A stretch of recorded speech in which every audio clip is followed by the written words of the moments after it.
Hello friends, ಇವತ್ತಿನ ಸಂಚಿಕೆಯಲ್ಲಿ ಏನಾಯಿತು ಅಂತ ನೋಡ್ಕೊಂಡು ಬರೋಣ ಬನ್ನಿ.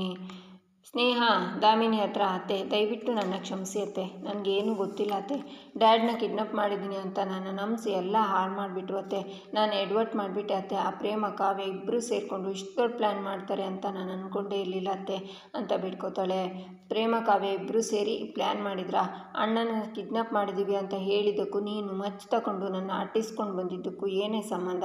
ಅವ್ರು ನನ್ನ ಸಾಯಿಸು ಅಂತ ಹೇಳಿದ್ರ ಅಂತಾಳೆ ದಾಮಿನಿ. ಹೌದು ಅತ್ತೆ, ಅಷ್ಟೇ ಅಲ್ಲ, ನೀವು ಮಾಡ್ತಾ ಇರೋ ತಪ್ಪುಗಳೆಲ್ಲ ಕನ್ಫೆಷನ್ ಬೇಕು ಅಂತ ನನ್ನ ಹತ್ರ ಪೆನ್ ಕ್ಯಾಮರಾ ಕೊಟ್ಟು ಕಳಿಸಿದ್ರು ಅತ್ತೆ. 25 ವರ್ಷಗಳಿಂದ ನೀವು ಆ ಮನೆಯವರಿಗೆ ಏನೇನು ತೊಂದರೆ ಕೊಟ್ರಿ ಅಂತ ಒಪ್ಕೊಂಡು ಇರೋ ಅದೆಲ್ಲ ಸಾಕ್ಷಿ ಸಮೇತ ಅವರಿಗೆ ಸಿಕ್ಬಿಟ್ಟಿದೆ ಅತ್ತೆ ಅಂತ ನಡೆದಿರೋದನ್ನು ಹೇಳ್ತಾಳೆ ಸ್ನೇಹ. ವಾಟ್ ಅಂತ ಸ್ನೇಹ ಕೆನ್ನೆಗೆ ಬಾರಿಸಿ, ಮಗಳ ಥರ ನೋಡ್ಕೊಂಡಿದ್ನಲ್ಲ ನಿನ್ನ, ಈ ಜಾಗದಲ್ಲಿ ಇನ್ಯಾರಾದರೂ ಇದ್ದಿದ್ರೆ ಇಲ್ಲೇ ಸಾಯಿಸಿ ಹೂತಾಗ್ತಿದ್ದೆ. ಛೀ, ಹೋಗಿ ಹೋಗಿ ಅವ್ರ ಹತ್ರ ಸಿಕ್ಬಿದ್ದಿದೆಯಲ್ಲ ಅಂತಾಳೆ ದಾಮಿನಿ. ಪ್ಲೀಸ್ ಅತ್ತೆ, ಬೈಬೇಡಿ, ನೀವು ಏನು ಮಾಡಬೇಕು ಅಂತ ಹೇಳಿ ಅತ್ತೆ, ನನಗೆ ತುಂಬ ಭಯ ಆಗ್ತಿದೆ ಅಂತಾಳೆ ಸ್ನೇಹ.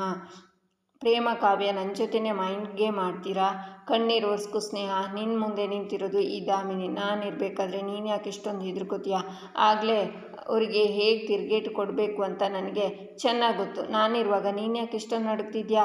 ಅವರನ್ನು ಏನು ಮಾಡಬೇಕು ಅಂತ ನನಗೆ ಗೊತ್ತಿದೆ ಅಂತ ಕಾರಲ್ಲಿರೋ ಫೋನ್ ತಗೊಂಡು, ಹಲೋ, ನಮ್ಮ ರೆಗ್ಯುಲರ್ ಕಟ್ಟಕ್ಕೆ ಎಲ್ಲರೂ ಬನ್ನಿ, ಇಮಿಡಿಯೇಟಾಗಿ ನಾನು ಬರ್ತಿದ್ದೀನಿ ಅಂತ ರೌಡಿಗಳಿಗೆ ಹೇಳಿ ಕಾಲ್ ಕಟ್ ಮಾಡ್ತಾಳೆ ದಾಮಿನಿ. ನಂತರ ವಾಟರ್ ಬಾಟಲ್ ತಗೋ ನೀರು ಕುಡಿ ಅಂತಾಳೆ ದಾಮಿನಿ. ಬೇಡ ಅತ್ತೆ, ಪರವಾಗಿಲ್ಲ ಅಂತಾಳೆ ಸ್ನೇಹ. ಆಗ ದಾಮಿನಿ ನೀರು ಕುಡಿದು ಬೆನ್ನ ಹಿಂದೆ ನಿಂತು ಆ ಪ್ರೇಮ ಕಾವ್ಯ ನೀರು ಕುಡಿಸಿದ್ರಲ್ಲ, ಇರಲಿ, ನಿಜವಾದ ಭಯ ಅಂದರೆ ಏನು ಅಂತ ಈ ದಾಮಿನಿ ಇವತ್ತು ಅವರಿಗೆ ತೋರಿಸ್ತಾಳೆ. ಸ್ನೇಹ, ಗಾಡಿ ತೆಗಿ ಅಂತ ದಾಮಿನಿ ಕಾರಲ್ಲಿ ಕೂತ್ಕೋತಾಳೆ. ಆಗ ಮಹದೇವರಾಮ್ ಅಡ್ಡ ನಿಂತ್ಕೊಂಡು ಅವರನ್ನೇ ನೋಡ್ತಾರೆ. ಹೋಗು ದಾಮಿನಿ, ಹೋಗು, ನಿನ್ನ ಮುಂದೆ ಹೋಗು, ನಿಮ್ಮ ಹಿಂದೆ ಬರ್ತೀವಿ ಅಂತಾನೆ ಮಹದೇವ. ಅವ್ರ ತಯಾರಿ ಶುರುವಾಗಿದೆ, ಈಗ ನಮ್ಮ ತಯಾರಿ ಶುರು ಮಾಡ್ಕೊಳ್ಳೋಣ ಅಂತಾನೆ ರಾಮ್. ಈಚೆ ಸ್ನೇಹ ಕಾರ್ ತಗೊಂಡು ಬರ್ತಾ ಇರ್ತಾಳೆ. ರೋಡಲ್ಲಿ ಮೊಳೆಗಳಿಡೋ ಬೋರ್ಡನ್ನು ಇಟ್ಟಿರ್ತಾರೆ, ಅದು ಟೈರ್ಗೆ ತಾಗಿ 4 ಟೈರು ಪಂಚರ್ ಆಗುತ್ತೆ. ಆಗ ಕಾರ್ ನಿಲ್ಲುತ್ತೆ. ಆಗ ದಾಮಿನಿ ಸ್ನೇಹ ಕಾರಿಂದ ಇಳಿತಾರೆ. ಅತ್ತೆ, ನನಗೆ ತುಂಬ ಭಯ ಆಗ್ತಿದೆ ಅತ್ತೆ, ಇದು ಆ ಪ್ರೇಮ ಕಾವ್ಯಂದೆ ಪ್ಲ್ಯಾನ್ ಅನಿಸುತ್ತೆ ಅತ್ತೆ, ಅವರಿಬ್ಬರು ಸೇರಿದ್ದಾರೆ ಅಂದರೆ ಏನೋ ದೊಡ್ಡದಾಗಿ ಪ್ಲ್ಯಾನ್ ಮಾಡ್ತಿದ್ದಾರೆ ಅತ್ತೆ, ನಾವೇನಾದರೂ ಮಾಡಲೇಬೇಕು ಅತ್ತೆ ಅಂತಾಳೆ ಸ್ನೇಹ. ಅವರಿಬ್ಬರಿಗೆ ಏನಾದರೂ ಮಾಡಿ ಅವ್ರ ಕತೆನ ಇವತ್ತೇ ಮುಗಿಸೋಣ ಅಂತಿದ್ದೆ, ಆದರೆ ಅವರು ಅದಕ್ಕೆ ಮುಂಚೆ ನನಗೆ ಸ್ಕೆಚ್ ಹಾಕಿದ್ದಾರೆ ಅಂತಾಳೆ ದಾಮಿನಿ. ಆಗ ಪ್ರೇಮ ವಿಸಿಲ್ ಆಗ್ತಾ ಬಂದು, ಏನು ದಾಮಿನಿ ಇದು, ಈ ಥರ ಬೀದಿಗೆ ಬಂದುಬಿಟ್ಟಿದ್ಯಾ? ಹಾಗೆ ಮಾಡಿಬಿಡ್ತೀನಿ, ಹೀಗೆ ಮಾಡಿಬಿಡ್ತೀನಿ ಅಂತ ಅಷ್ಟೊಂದು ಹೇಳಿದವಳು ನಿನ್ನ ಪರಿಸ್ಥಿತಿ ನೋಡ್ತಿದ್ರೇ ಮೂಲೆಯಲ್ಲಿ ಕೂತ್ಕೊಂಡು ಹತ್ಬಿಡೋಣ ಅನ್ನಿಸ್ತಿದೆ ಅಂತಾಳೆ ಪ್ರೇಮ. ಏಯ್ ಪ್ರೇಮ, ನನ್ನನ್ನೇ ಟ್ರ್ಯಾಪ್ ಮಾಡ್ತೀಯನೆ, ಇವತ್ತು ನಿನ್ನ ಕತೆ ಮುಗಿಸ್ತೀನಿ ಕಣೆ ಅಂತ ಪ್ರೇಮ ಕುತ್ತಿಗೆನ ಹಿಡ್ಕೋತಾಳೆ ದಾಮಿನಿ. ಆಗ ಕಾವ್ಯ ಬಂದು, ಹಲೋ ದಾಮಿನಿ, ಪ್ರೇಮ ಕಾವ್ಯ ಅಕ್ಕ ತಂಗಿರು ಸೇರಿಕೊಂಡು ನಿನಗೆ ನರಕ ಹುಟ್ಟಿಸ್ಬಿಟ್ರಾ? ಮರ್ಯಾದೆಯಿಂದ ಕುತ್ತಿಗೆಯಿಂದ ಕೈ ತೆಗಿಯೇ ಅಂತಾಳೆ ಕಾವ್ಯ. ಇಲ್ಲ ಅಂದರೆ ಏನೇ ಮಾಡ್ತೀಯಾ ಅಂತಾಳೆ ದಾಮಿನಿ. ಆಗ ಪ್ರೇಮ, ನಾವೇನು ಮಾಡ್ದೇನೆ ನಿನಗೆ ಎಲ್ಲ ಅರ್ಥ ಆಗುತ್ತೆ, ಇನ್ನು 5 ನಿಮಿಷದಲ್ಲಿ ನೀನೇ ಸಾಯ್ತೀಯಾ ಅಂತ ಪ್ರೇಮ ನಗ್ತಾಳೆ. ದಾಮಿನಿ ಕೈನ ಬಿಡ್ತಾಳೆ. ಏನ್ರೆ ನೀವಿಬ್ಬರು ಹೆದರಿಸ್ತಿದ್ದೀರಾ? ಏನ್ರೆ ಮಾಡ್ತೀರಾ?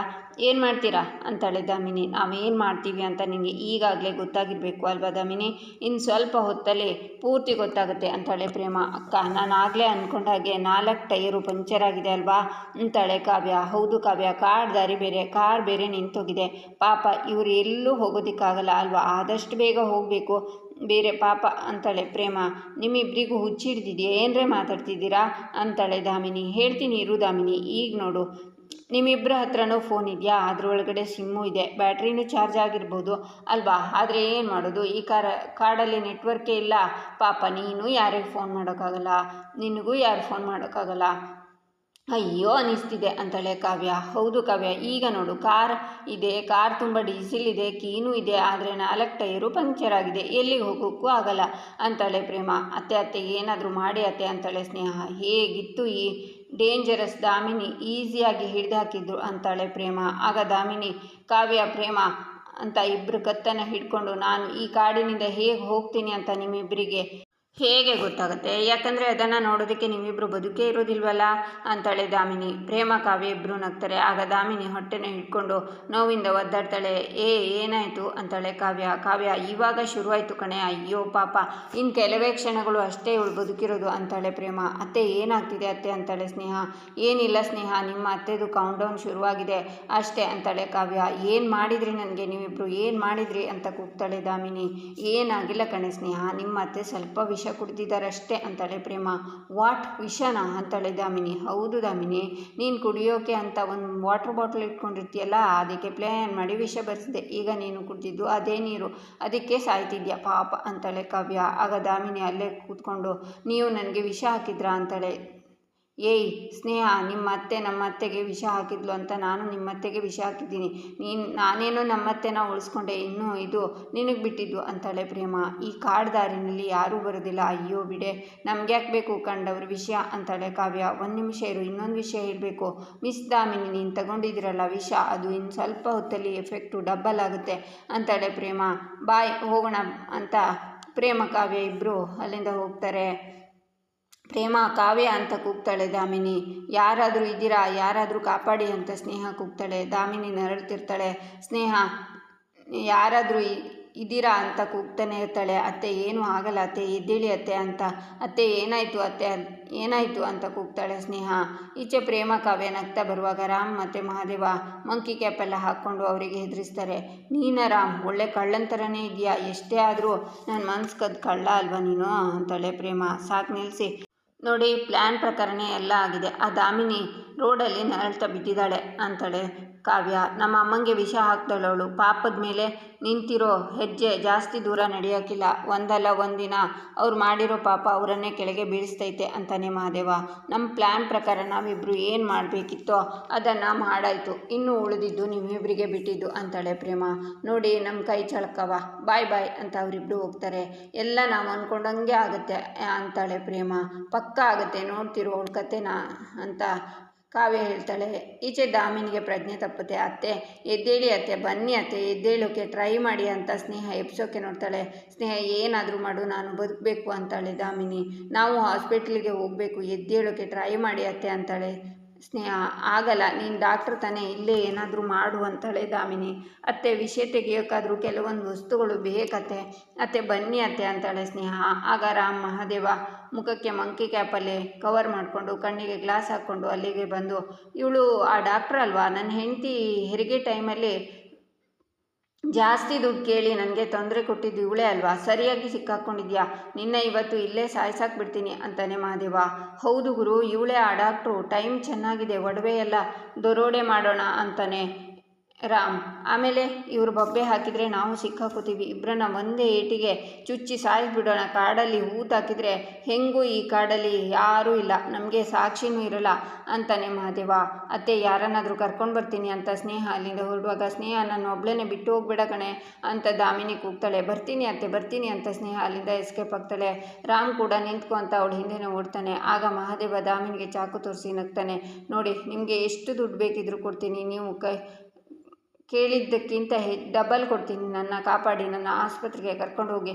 ಆಗ್ತಿಲ್ಲ ಅಂತ ಹೊಟ್ಟೆ ಇಟ್ಕೊಂಡು ಕೆಮ್ಮಿಸ್ತಾಳೆ ದಾಮಿನಿ. ನೀನು ಇವಾಗ ಕೊಡ್ತೀನಿ ಅಂದು ಆಮೇಲೆ ಯಾಮರ್ಸಿ ಬಿಟ್ಟಿದ್ರೆ ಬೇಡ, ಇಲ್ಲೇ ನಿನ್ನ ಸಾಯಿಸ್ತೀನಿ, ಏನು ಸಿಗುತ್ತೆ ಅದನ್ನು ತಗೊಂಡೋಗ್ತೀನಿ ಅಂತಾನೆ ಮಹಾದೇವ. ಆಗ ರಾಮ್ ಬರ್ತಾನೆ. ಎಲ್ಲೋ ಅವಳು ಅಂತಾನೆ ಮಹಾದೇವ. ತಪ್ಪಿಸ್ಕೊಂಡ್ಬಿಟ್ಲು ಗುರು ಅಂತಾನೆ ರಾಮ್. ಈಚೆ ದಾಮಿನಿ ಚೈನ್ನ ತೆಗೆಯುವಾಗ ಮಹಾದೇವ ರಾಮ್ ಮುಖಕ್ಕೆ ಹಾಕಿರೋದನ್ನೆಲ್ಲ ತೆಗಿತಾರೆ. ಮಹಾದೇವ, ರಾಮ್ ನೀವಾ ಅಂತಾಳೆ ದಾಮಿನಿ. ಹೌದು ನಾವೇ. ಕುಟುಂಬದ ಬೆಲೆ, ಸಂಬಂಧದ ಅರ್ಥ ನಿನ್ನಂಥ ಸ್ವಾರ್ಥಿಗಳಿಗೆ ಎಲ್ಲ ಅರ್ಥ ಆಗಬೇಕು. ನಿನ್ನಂಥ ಕಿರಾತಕರಿಗೆ ಸಂಬಂಧ ಅಂದರೆ ಬೇಳೆ ಬಯಸ್ಕೊಳ್ಳೋ ವಸ್ತು ಅಷ್ಟೇಯ. ನೋಡಿದ್ಯಾ, ಜೀವಕ್ಕೆ ಬಂದಿದ್ದ ತಕ್ಷಣ ನಿನ್ನ ಸೊಸೆ ನಿನ್ನ ಬಿಟ್ಟು ಹೆಂಗೆ ಹೊರಟೋದ್ಲು ಅಂತ. ಏಯ್ ದಾಮಿನಿ, ನಿನ್ನ ನೆರಳು ನಿನ್ನ ಬಿಟ್ಟು ಬಿಡಬಹುದು, ಆದರೆ ನೀನು ಮಾಡಿರೋ ಕರ್ಮ ನಿನ್ನ ಯಾವತ್ತೂ ಬಿಡೋಕ್ಕಿಲ್ಲ ಅಂತಾನೆ ಮಹಾದೇವ. ಇಷ್ಟೇ ದಾಮಿನಿ ನಿನ್ನ ಯೋಗ್ಯತೆ. ನಿನಗೆ ದುಡ್ಡಿನ ಸೊಕ್ಕಿರ್ಬೋದು, ಅಹಂಕಾರ ಇರ್ಬೋದು, ಆದರೆ ಏನು ಪ್ರಯೋಜನ? ಕೋಟಿ ಕೊಡ್ತೀನಿ ಅಂದರು ಬಂಗ್ಲೆ ಕೊಡ್ತೀನಿ ಅಂದರು. ಆ ಹಣಕ್ಕೆ ನಿನ್ನ ಬದುಕಿಸೋ ತಾಕತ್ತೇ ಇಲ್ಲ. ಇವತ್ತು ನಿನ್ನ ಪ್ರಾಣ ಹೋಗೋ ಟೈಮಲ್ಲಿ ನಿನ್ನ ಪ್ರಾಣ ಉಳಿಸೋಕೆ ಈ ಜಗತ್ತಲ್ಲಿ ಒಬ್ಬರಾದರೂ ಇದ್ದಾರಾ ಅಂತಾನೆ ರಾಮ್. ನಿನ್ನ ಸೊಕ್ಕು ಅಹಂಕಾರದಿಂದ ಒಂಟಿ ಪಿಶಾಚಿಯಾಗಿ ಸಾಹಿತ್ಯ ಕಣೆ, ನಿನಗೆ ಆಗಬೇಕಾಗಿರೋದೆ ಅಂತಾನೆ ಮಹಾದೇವ. ಆಗ ಕಾವ್ಯ ಪ್ರೇಮನು ಬರ್ತಾರೆ. ದಾಮಿನಿ, ಅದೇನೋ ನಮ್ಮ ಕುಟುಂಬನ ಮುಗಿಸ್ಬೇಕು ಅಂತ ಅಂದ್ಕೊಂಡಿದ್ದೆ, ಪಾಪ ಈಗ ನಿನ್ನ ಪ್ರಾಣನ ಹೇಗೆ ಉಳಿಸ್ಕೊಳ್ಳೋದು ಅಂತಾನೆ ಗೊತ್ತಾಗ್ತಿಲ್ಲ ಅಲ್ವಾ ಅಂತಾಳೆ ಕಾವ್ಯ. ನಮ್ಮ ದೊಡ್ಡಮ್ಮಂಗೆ ಯಾವ ಶಿಕ್ಷೆ ಕೊಟ್ಟಿಯೋ ನಿನಗೂ ಅದನ್ನೇ ಕೊಟ್ಟಿರೋದು. ಆ ವಿಷಯ ತಗೊಂಡ್ಮೇಲೆ ಮನುಷ್ಯ ಎಷ್ಟು ಹೊತ್ತು ಬದುಕ್ತಾನೆ ಅಂತ ನಿನಗೆ ಗೊತ್ತಿರಬೇಕಲ್ವಾ ಅಂತಾನೆ ರಾಮ್. ಪಾಪ, ಜೀವ ಹೋಗೋ ಸಮಯದಲ್ಲಿ ಜೀವದ ಬೆಲೆ ಅರ್ಥ ಆಗ್ತಿದೆಯಾ ನಿನಗೆ ಅಂತಾಳೆ ಪ್ರೇಮ. ನಿಮಗೇನು ಜಾಸ್ತಿ ಟೈಮ್ ಇಲ್ಲ, ಇನ್ನೊಂದು 20 ನಿಮಿಷ ಅಷ್ಟೇ. ನಿನಗೆ ಆ್ಯಂಟಿಡೋಸ್ ಕೊಡದೇ ಇದ್ದರೆ ನೀನು ಬೇಗ ಸತ್ತೋಗ್ತೀಯಾ ಅಂತಾನೆ ರಾಮ್. ಆಗ ಪ್ರೇಮ ಕಲ್ಯಾಣಿಗೆ ಕಾಲ್ ಮಾಡಿ, ಅತ್ತೆ, ಎಲ್ಲ ನಾವು ಅಂದ್ಕೊಂಡಂಗೆ ಆಗ್ತಿದೆ. ಕೊನೆಗೂ ಆ ದಾಮಿನಿ ನಮ್ಮ ಬುಟ್ಟಿಗೆ ಬಿದ್ಲು. ಈ ದಾಮಿನಿ ನಮಗೆ ಕೊಟ್ಟಿರೋ ಹಿಂಸೆಗೆ, ಕಷ್ಟಕ್ಕೆ ಇವತ್ತು ಉತ್ತರ ಕೊಡೋ ಸಮಯ ಬಂದಾಯಿತು. ನೀವು ಮಾವನ ಕರ್ಕೊಂಡು ನಾನು ಹೇಳೋ ಲೊಕೇಶನ್ಗೆ ಬನ್ನಿ. ಅಲ್ಲಿ ದಾಮಿನಿ ಪರಿಸ್ಥಿತಿ ಏನಾಗಿದೆ ಅಂತ ನೀವೇ ನೋಡುವಿರಂತೆ ಅಂತಾಳೆ ಪ್ರೇಮ. ಆಯ್ತಮ್ಮ, ನಾವು ಈಗಲೇ ಹೊರಡ್ತೀವಿ. ನನ್ನ ಗಂಡ ಅನುಭವಿಸಿದ ನರಕ ಯಾತನೆನ ಅವಳು ಅನುಭವಿಸ್ಬೇಕು. ನಾವು ಈಗಲೇ ಹೊರಡ್ತೀವಿ ಅಂತ ಕಾಲ್ ಕಟ್ ಮಾಡ್ತಾರೆ ಕಲ್ಯಾಣಿ. ಈಚೆ ಪ್ರೇಮ ಕಾವ್ಯ ಮನೆಗೆ ಬರ್ತಾರೆ. ಆಗ ಪಂಚಮಿ ಮಹೇಶ್ವರಿ ಎಲ್ಲ ಆರತಿ ಮಾಡ್ತಾರೆ. ಪ್ರೇಮ ಕಾವ್ಯ ಮನೆಗೆ ಕಷ್ಟ ಬಂದಾಗ ಜೊತೆಯಾಗಿ ನಿಂತು ಹೋರಾಡಿದವರು ನೀವು. ಇವತ್ತಿಗೆ ಎಲ್ಲ ಕಷ್ಟನೂ ಮುಗೀತು, ನೆಮ್ಮದಿಯಿಂದ ಮನೆಯೊಳಗೆ ಬನ್ನಿ ಅಂತಾರೆ ಕಲ್ಯಾಣಿ. ಸತ್ಯಕ್ಕೆ ಸಾವಿಲ್ಲ ಅಂತ ಇಬ್ಬರು ಹೆಣ್ಮಕ್ಳು ಸಾಬೀತು ಮಾಡಿದ್ದೀರಾ ಪ್ರೇಮ ಕಾವ್ಯ. ಈ ಮನೆಗೆ ಇನ್ಮೇಲೆ ನೀವೇ ಆಧಾರ ಸ್ತಂಭಗಳು. ಬಲಗಾಲಿಟ್ಟು ಒಳಗಡೆ ಬನ್ರಮ್ಮ ಅಂತಾರೆ ಶ್ರೀನಿವಾಸ್. ಇಬ್ಬರು ಸೇರೋದು ಬಲಗಾಲಿಟ್ಟು ಒಳಗೆ ಬರ್ತಾರೆ. ಇಲ್ಲಿಗೆ ಈ ಸಂಚಿಕೆ ಮುಕ್ತಾಯವಾಗುತ್ತೆ. ಮುಂದಿನ ಸಂಚಿಕೆಗಾಗಿ ನಮ್ಮ ಚಾನಲನ್ನು ನೋಡಿ, ಸಬ್ಸ್ಕ್ರೈಬ್ ಮಾಡಿ, ಲೈಕ್ ಮಾಡಿ, ಸಪೋರ್ಟ್ ಮಾಡೋದನ್ನು ಮರಿಬೇಡಿ.